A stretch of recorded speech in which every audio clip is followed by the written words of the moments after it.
Chapter 14। करीब। आज रात बेला के कमरे में शांति थी।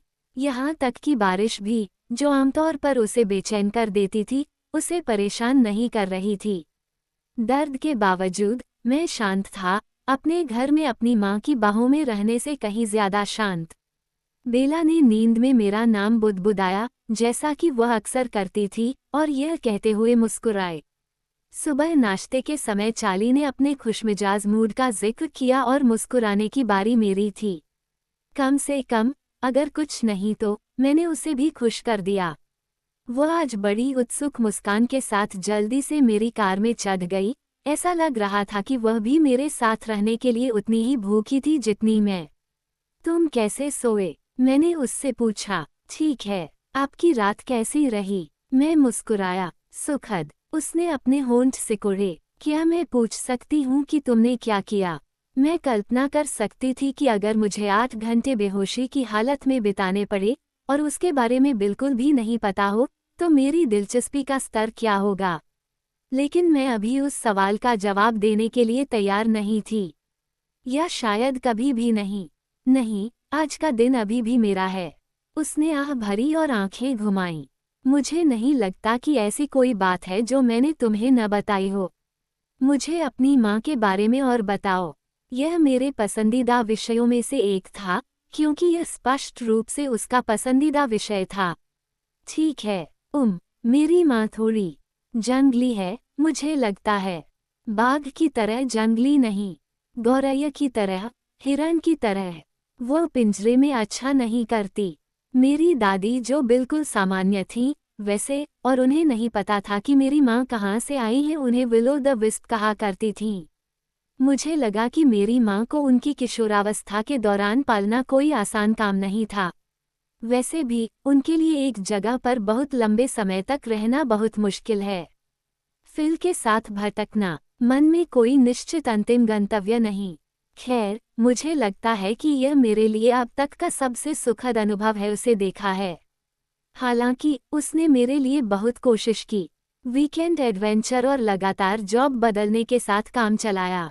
मैंने उसे सभी सांसारिक चीजों से मुक्त करने के लिए जो कुछ भी कर सकता था, किया।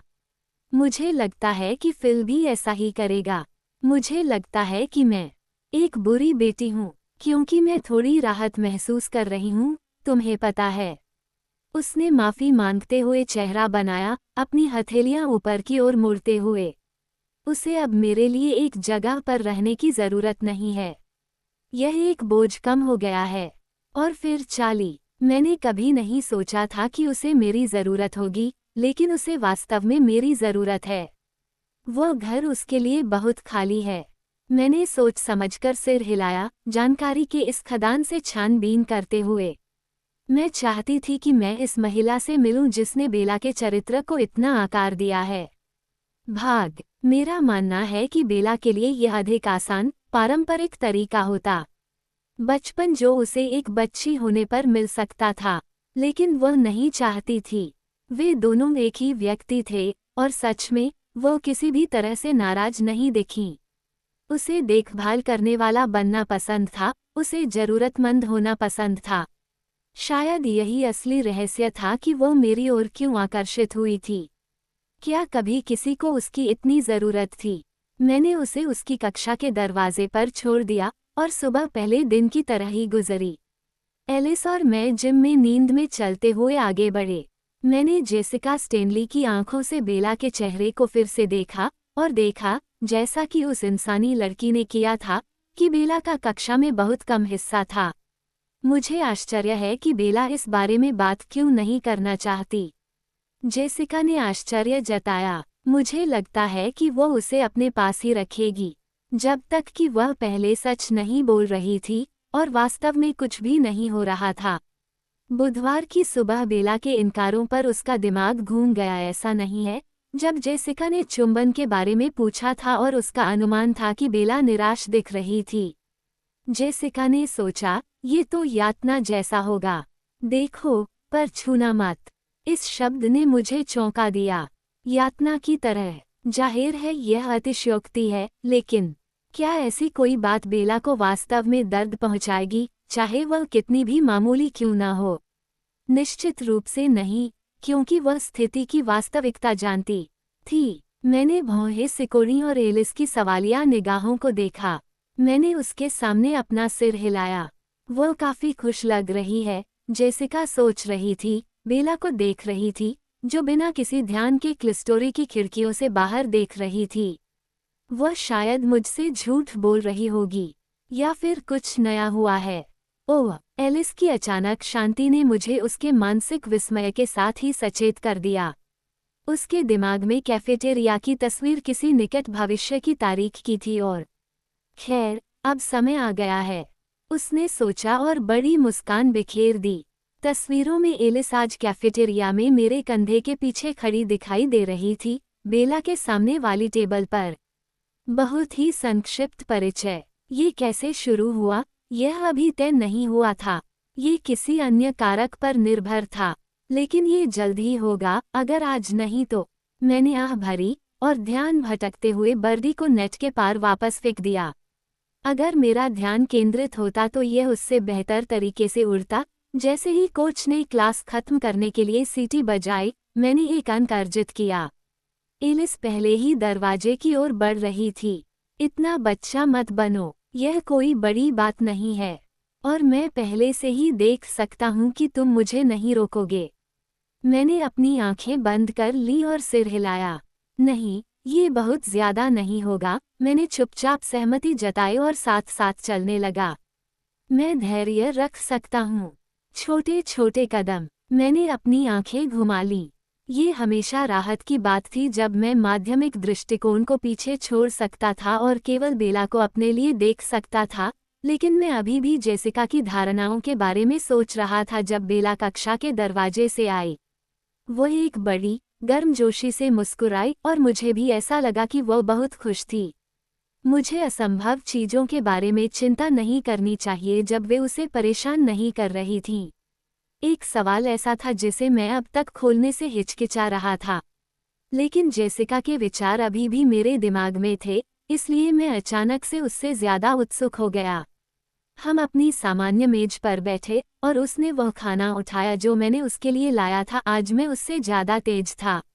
मैंने कहा, मुझे अपनी पहली डेट के बारे में बताओ। उसकी आंखें बड़ी हो गईं और गाल लाल हो गए।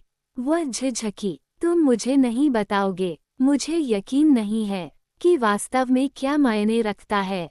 मैंने सुझाव दिया, योग्यता को न्यूनतम स्तर पर रखें। वह छत की ओर देखती रही, अपने होठों को सिकोड़ते हुए सोचती रही। अच्छा, तो मुझे लगता है कि वो माइक होगा, एक अलग माइक, उसने जल्दी से कहा जब मेरा चेहरा बदल गया। वह छठी कक्षा में मेरा स्क्वायर डांसिंग पार्टनर था। मुझे उसके जन्मदिन की पार्टी में आमंत्रित किया गया था। वह एक फिल्म थी। वह मुस्कुराई। दूसरा माइटी डक्स। मैं अकेली थी जो वहां आई थी। बाद में लोगों ने कहा कि यह एक डेट थी। मुझे नहीं पता कि यह अफवाह किसने फैलाई। मैंने उसके पिता के घर में स्कूल की तस्वीरें देखी थीं, इसलिए मेरे मन में 11 वर्षीय बेला के लिए एक संदर्भ था। ऐसा लग रहा था कि तब उसके लिए चीजें इतनी अलग नहीं थीं। शायद यह मानक को थोड़ा कम कर रहा है। वह मुस्कुराई, आपने सबसे कम सेटिंग की बात कही थी। फिर जारी रखें, उसने सोचते हुए अपने होंठ एक तरफ मोड़ लिए। कुछ दोस्त कुछ लड़कों के साथ आइस रिंक पर जा रहे थे। उन्हें मेरी ज़रूरत थी कि मैं अपने नंबर बराबर करूं।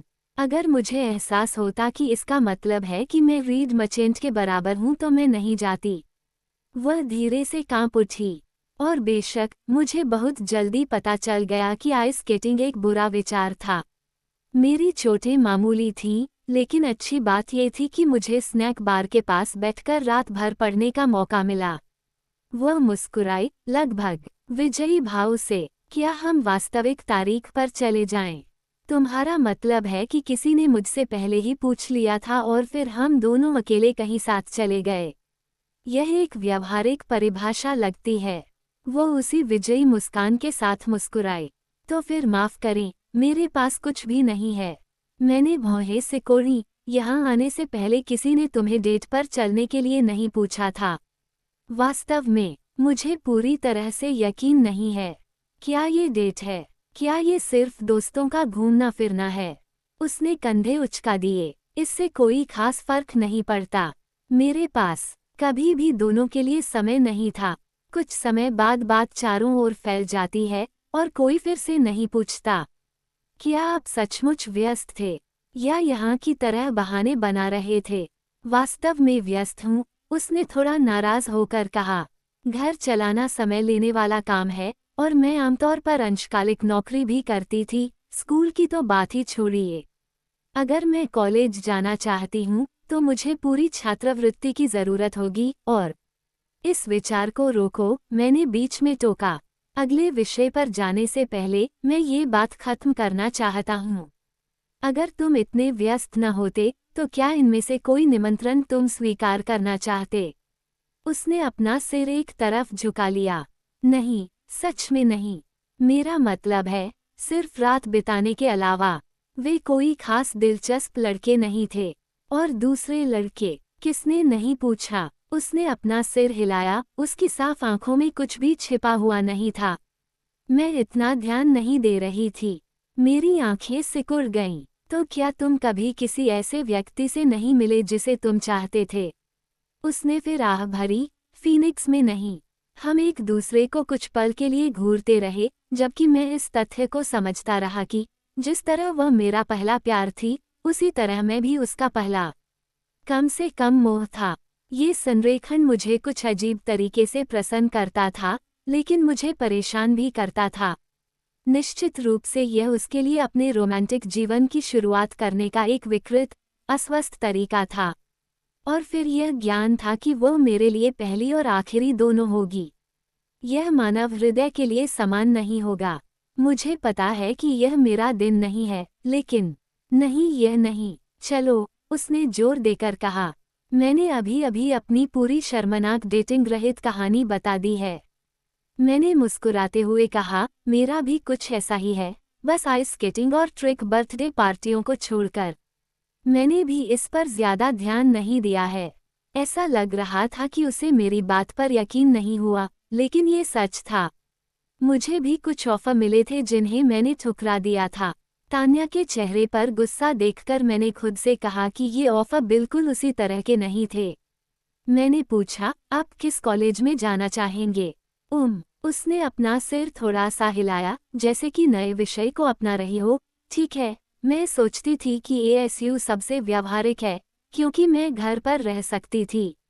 लेकिन अब माँ के इधर उधर चले जाने के कारण मुझे लगता है कि मेरा क्षेत्र अधिक खुला है।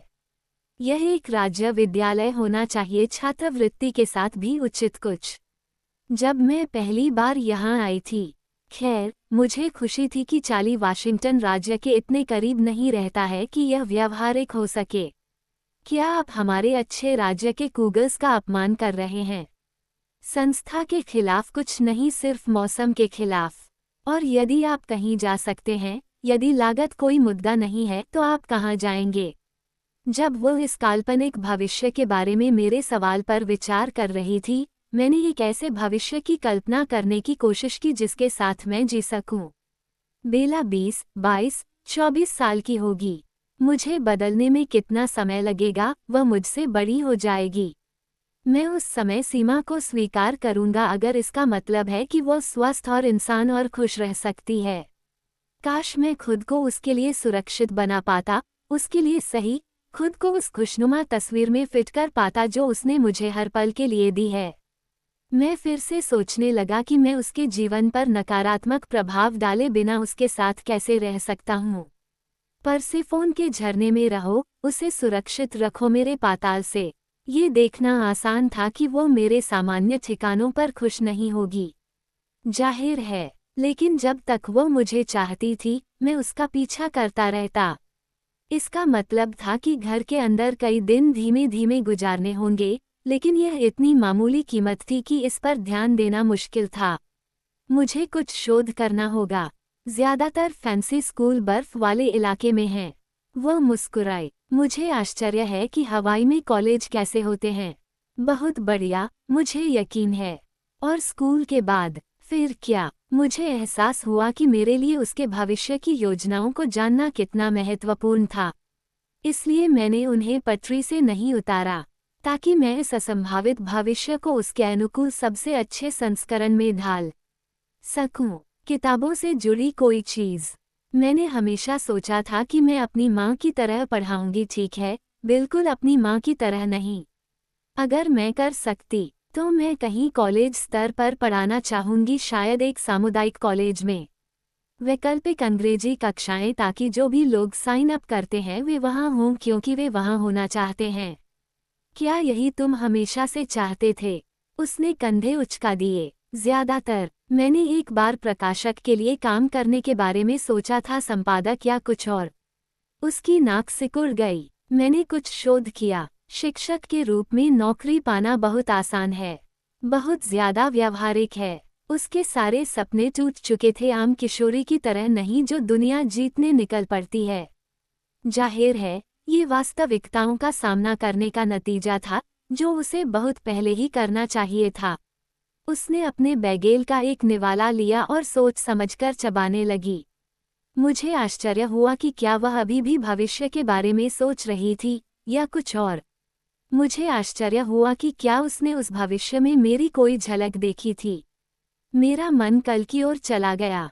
मुझे उसके साथ पूरा दिन बिताने के विचार से रोमांचित होना चाहिए था। इतना समय, लेकिन मैं केवल उस पल के बारे में सोच सकता था जब वो देखेगी कि मैं वास्तव में क्या हूँ। जब मैं अपने मानवीय मुखौटे के पीछे छिप नहीं सकता था।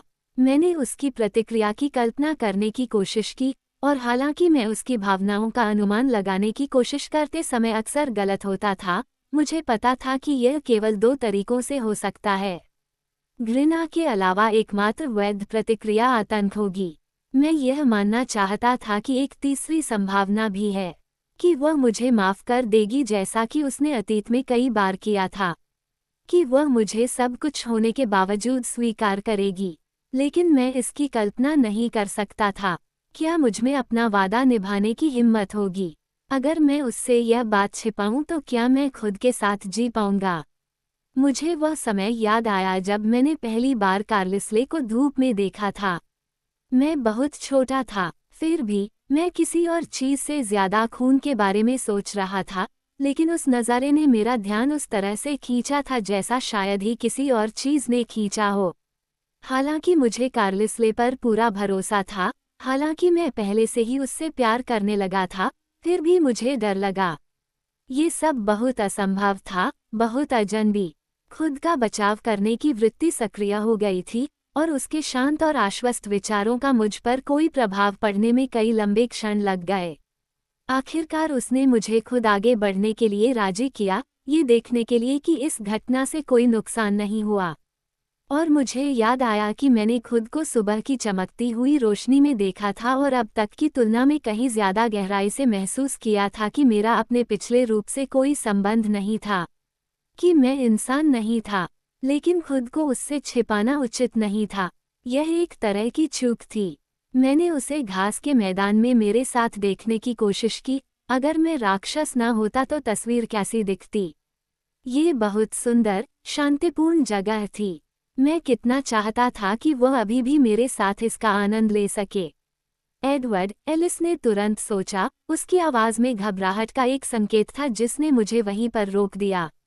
अचानक मैं एलिस के एक दृश्य में खो गया। सूरज की रोशनी के एक चमकीले घेरे में घूर रहा था, भ्रमित करने वाला, क्योंकि मैं बस खुद को और बेला को उस छोटे से घास के मैदान में कल्पना कर रहा था जहां मेरे अलावा कोई भी कभी नहीं जाता था। इसलिए मुझे पहले यकीन नहीं हुआ कि मैं एलिस के दिमाग के अंदर देख रहा था और अपने दिमाग के अंदर नहीं। लेकिन यह मेरे भविष्य की तस्वीर से अलग था, अतीत से नहीं। बेला मुझे घूर रही थी, उसके चेहरे पर इंद्रधनुष नाच रहे थे, उसकी आंखें अथाह थीं। इसलिए मैं काफी बहादुर था।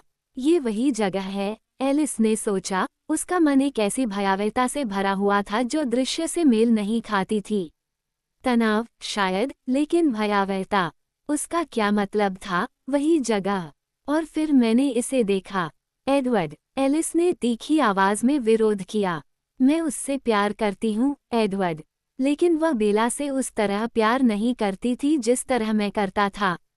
उसकी दृष्टि बेतुकी थी, गलत। वो किसी तरह अंधी हो गई थी, असंभव चीजें देख रही थी। झूठ। अभी आधा सेकंड भी नहीं बीता था। बेला अभी भी चबा रही थी, किसी रहस्य के बारे में सोच रही थी जिसे मैं कभी नहीं जान पाऊंगा। उसने मेरे चेहरे पर अचानक आई खौफ की झलक नहीं देखी होगी। ये सिर्फ एक पुराना सपना था, अब यह मान्य नहीं है। तब से लेकर अब तक सब कुछ बदल चुका है। एडवर्ड, हमें बात करनी होगी।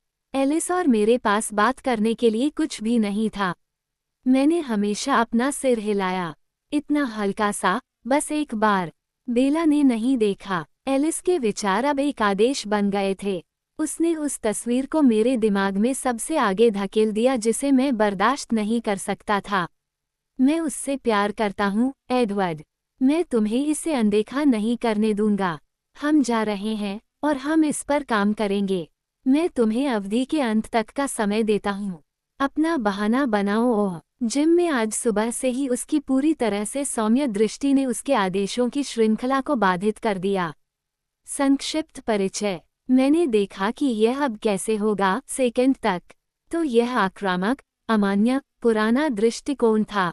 उत्प्रेरक पहले गायब था। मेरे दांत आपस में भींच लिए। ठीक है, हम बात करेंगे। मैं आज दोपहर बेला के साथ अपना समय बलिदान कर दूंगा ताकि एलिस को दिखा सकूं कि वो कितनी गलत थी।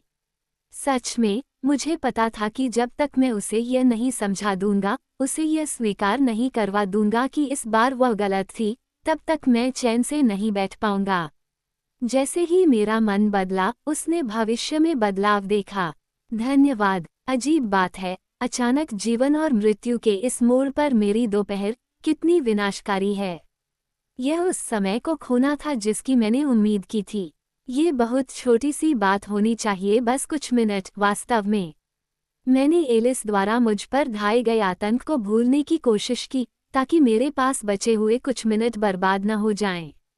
मुझे आज तुम्हें स्वयं गाड़ी चलाने देना चाहिए था, मैंने कहा, तथा अपनी आवाज में हताशा को छिपाने का प्रयास किया। उसकी आंखें अचानक मेरी ओर उठीं। उसने मुंह खोला। क्यों? मैं दोपहर के भोजन के बाद एलिस के साथ जा रहा हूँ।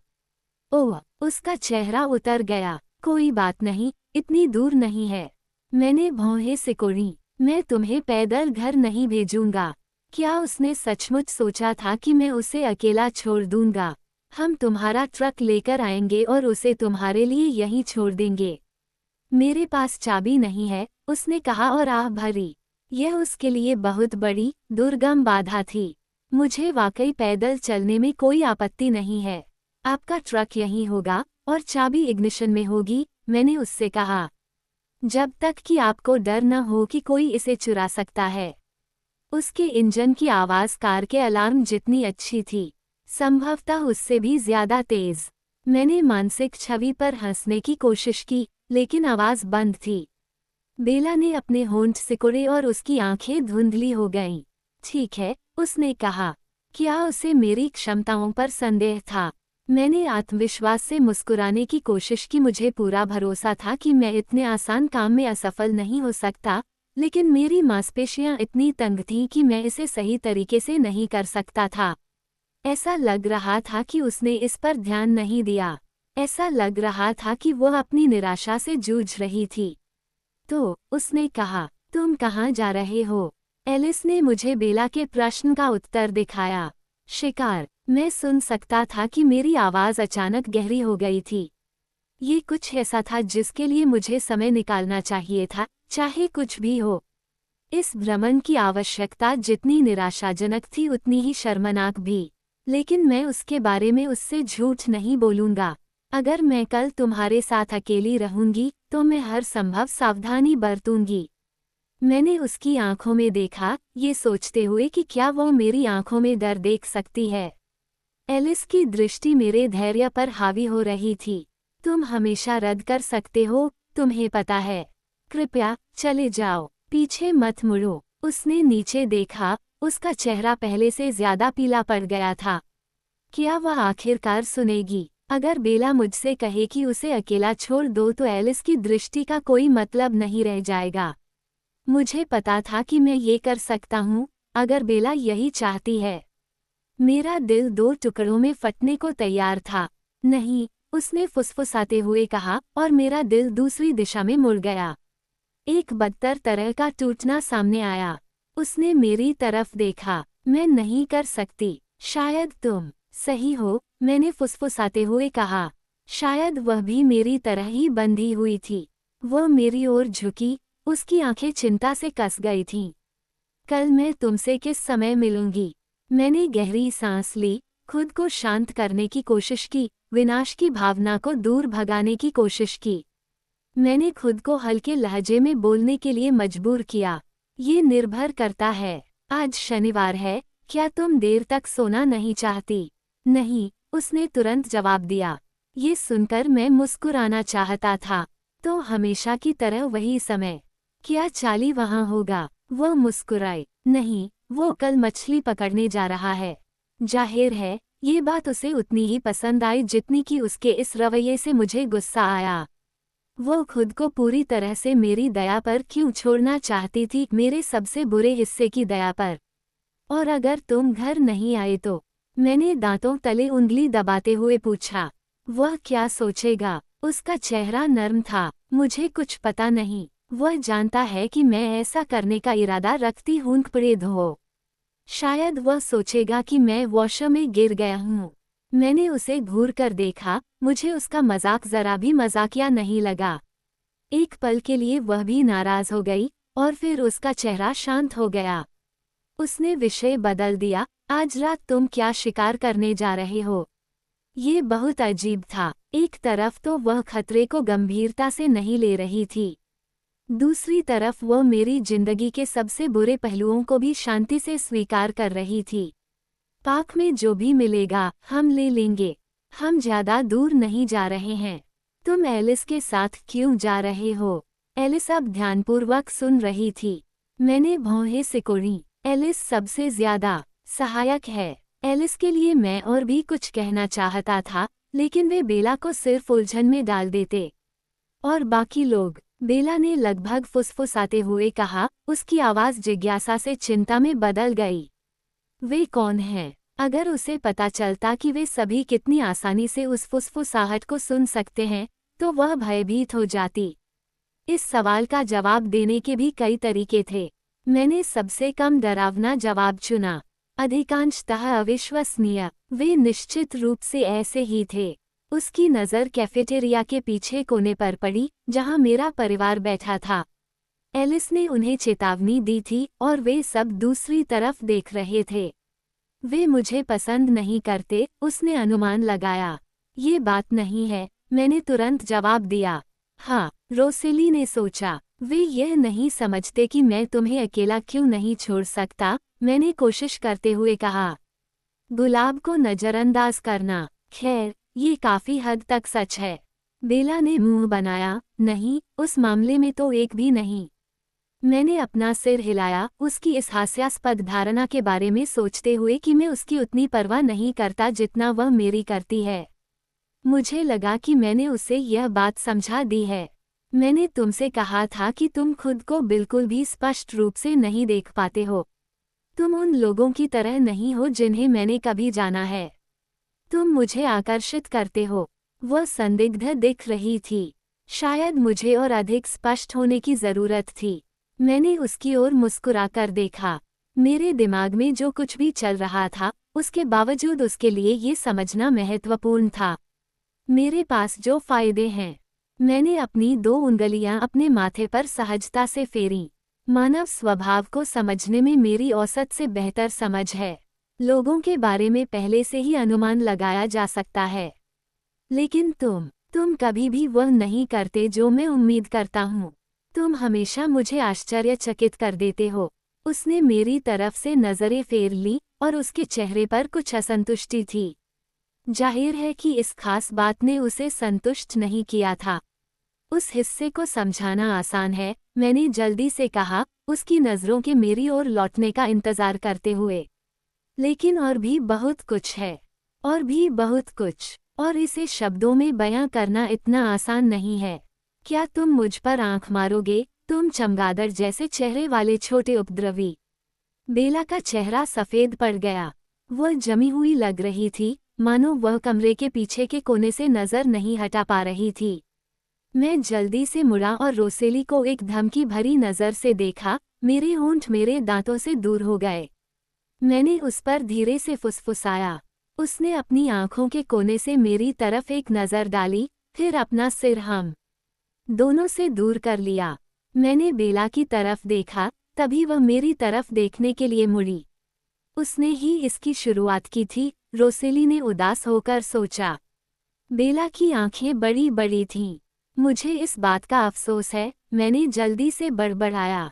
वह बस चिंतित है। मुझे रोसेली के व्यवहार का बचाव करना बहुत परेशान कर रहा था, लेकिन मैं उसे समझाने का कोई और तरीका नहीं सोच पा रहा था। और रोसेली की दुश्मनी के मूल में यही असली मुद्दा था। देखिए, ये सिर्फ मेरे लिए ही नहीं, बल्कि और भी लोगों के लिए खतरनाक है। अगर आपके साथ इतना समय सार्वजनिक रूप से बिताने के बाद मैं अपनी बात पूरी नहीं कर पाया। भय और शर्म से भरकर मैंने अपने हाथों को देखा, जो एक राक्षस के हाथ थे। अगर उसने पूछा, अब मैं उसका उत्तर कैसे न दे सकता था।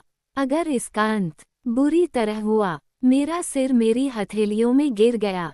मैं उसकी आंखों को नहीं देखना चाहता था, क्योंकि उसे समझ आ गई थी, क्योंकि वह समझ गई थी कि मैं क्या कह रहा था। इतने समय से मैं उसका विश्वास जीतने की कोशिश कर रहा था, और अब मुझे उसे यह बताना था कि मैं इसके लायक नहीं था।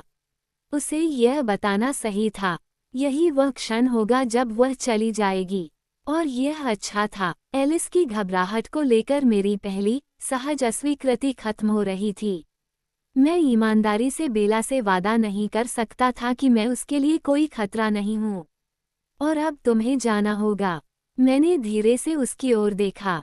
उसका चेहरा शांत था, पर चेहरे पर दुख की झलक थी। उसकी भौहों के बीच में एक अजीब सा भाव था, लेकिन उसे बिल्कुल भी डर नहीं था। पोर्ट एंजल्स में जब वह मेरी कार में कूदी थी, तब मैंने जो पूर्ण विश्वास देखा था, वह फिर से उसकी आंखों में स्पष्ट दिखाई दे रहा था। हालांकि मैं इसके लायक नहीं था, फिर भी उसने मुझ पर भरोसा किया। हाँ, मैंने उससे कहा। मेरे जवाब से उसकी भौहें तन गईं। उसे मुझे जाते देखकर सिर्फ राहत मिलनी चाहिए थी, लेकिन इसके बजाय वह दुखी हो गई। मैं चाहता था कि मैं अपनी उंगलियों से उसकी भौहों के बीच के छोटे से वी को चिकना कर सकूं। मैं चाहता था कि वह फिर से मुस्कुराए। मैंने खुद को उस पर मुस्कुराने के लिए मजबूर किया। शायद ये सबसे अच्छा है। हमें अभी भी बायोलॉजी में उस घटिया फिल्म के 15 मिनट देखने बाकी हैं। मुझे नहीं लगता कि मैं इससे ज्यादा देख पाऊंगा। मैंने अनुमान लगाया कि यह सच है कि मैं इसे सहन नहीं कर पाऊंगा, कि मैंने और अधिक गलतियां की होंगी। वह भी मुस्कुराए, और यह स्पष्ट था कि वह मेरी बात का कम से कम कुछ हिस्सा तो समझ गई थी। फिर वह चौंककर अपनी सीट पर थोड़ा उछली। मैंने एलिस को मेरे पीछे आते सुना। मुझे आश्चर्य नहीं हुआ। मैंने ये हिस्सा पहले भी देखा था। एलिस, मैंने उसका अभिवादन किया। उसकी उत्साहित मुस्कान बेला की आंखों में प्रतिबिंबित हुई। एडवर्ड, उसने मेरी आवाज की नकल करते हुए जवाब दिया। मैंने अपनी स्क्रिप्ट का पालन किया। एलिस, बेला, मैंने कहा, जितना संभव हो सके उनका संक्षिप्त परिचय देते हुए। मैंने अपनी आंखें बेला पर टिकाए रखी और एक हाथ से आधे मन से इशारा किया। बेला, एलिस। नमस्ते, बेला। अंततः तुमसे मिलकर अच्छा लगा। जोर बहुत सूक्ष्म था, लेकिन परेशान करने वाला था। मैंने उसे एक त्वरित नज़र से देखा। हाय, एलिस, बेला ने अनिश्चित स्वर में उत्तर दिया। मैं अपनी किस्मत को नहीं आजमाऊंगी, एलिस ने वादा किया। क्या तुम तैयार हो? उसने मुझसे ऊंची आवाज में पूछा, मानो उसे मेरा जवाब पता ही न हो। लगभग। मैं कार के पास तुमसे मिलूंगा। मैं अब तुम्हारे रास्ते से हट जाऊंगा। धन्यवाद। बेला ने एलिस को घूरते हुए देखा। उसके होठों पर हल्की सी भ्रूभंगिमा थी। जब एलिस दरवाजे से गायब हो गई, तो वह धीरे से मेरी ओर मुड़ी। उन्होंने पूछा, क्या मुझे कहना चाहिए, मजे करो, या ये गलत भावना है? मैंने उसकी ओर देखकर मुस्कुराया। नहीं, मजे करो किसी भी चीज से बेहतर है। तो फिर मजे करो, उसने थोड़ा उदास होकर कहा। मैं कोशिश करूंगा, लेकिन ये सच नहीं था।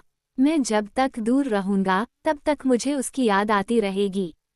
और तुम सुरक्षित रहने की कोशिश करो कृपया।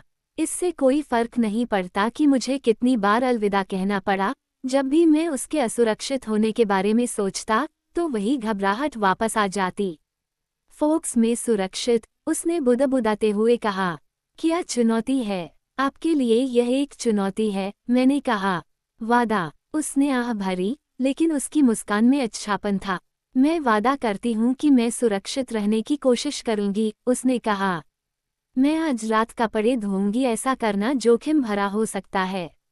मुझे हमारी बातचीत के पहले भाग की याद दिलाना अच्छा नहीं लगा। इसमें मत गिरो। उसने अपना चेहरा गंभीर बनाए रखने की कोशिश की, लेकिन असफल रही। मैं अपना सर्वश्रेष्ठ प्रयास करूंगी। वहां से निकलना बहुत मुश्किल था। मैंने खुद को खड़ा किया। वह भी अपने पैरों पर खड़ी हो गई। मैं कल आपसे मिलूंगी, उसने आह भरते हुए कहा। तुम्हें तो ये बहुत लंबा समय लग रहा है न? अजीब बात है कि मुझे भी ये बहुत लंबा समय लगा। उसने निराश होकर सिर हिलाया। मैं सुबह वहां पहुंच जाऊंगा, मैंने वादा किया। एलिस इस मामले में सही थी, मैं गलतियां करना बंद नहीं कर पाया था।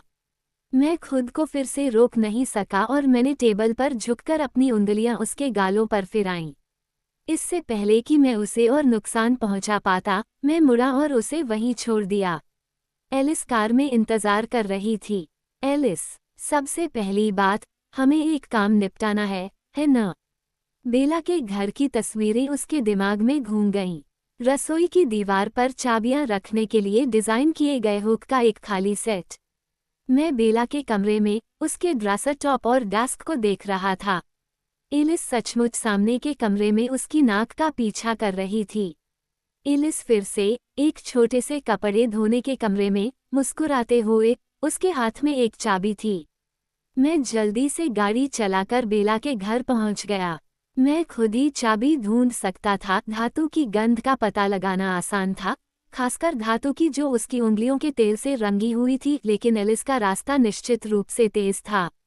छवियां परिष्कृत हो गईं। मैंने देखा कि एलिस अकेले ही सामने के दरवाजे से अंदर जाती थी। उसने घर की अतिरिक्त चाबी ढूंढने के लिए एक दर्जन अलग अलग जगहें चुनी। फिर जब उसने सामने की छत के नीचे जांच करने का संकल्प लिया तो उसे ढूंढ लिया दरवाज़ा। जब हम घर पहुंचे तो एलिस को अपने लिए पहले से तय किए गए रास्ते पर चलने में सिर्फ कुछ सेकंड लगे। सामने के दरवाजे के हैंडल को लॉक करने के बाद, लेकिन डेडबोल्ट को खुला छोड़कर, एलिस बेला के ट्रक में चढ़ गई। इंजन ने बिजली की गड़गड़ाहट की आवाज़ के साथ काम करना शुरू कर दिया। अब घर पर कोई भी ऐसा नहीं था जो इस पर ध्यान दे सके। स्कूल वापस जाने का सफ़र धीमा था। पुरानी शेवरले की अधिकतम गति के कारण बाधा उत्पन्न हुई। मुझे आश्चर्य हुआ कि बेला इसे कैसे सहन कर सकती है, लेकिन फिर ऐसा लगा कि वह धीरे धीरे गाड़ी चलाना पसंद करती है। एलिस ने मेरे लिए जगह में पार्क किया। वोल्वो ने कार को खुला छोड़ दिया था और शोर मचाने वाले इंजन को बंद कर दिया था।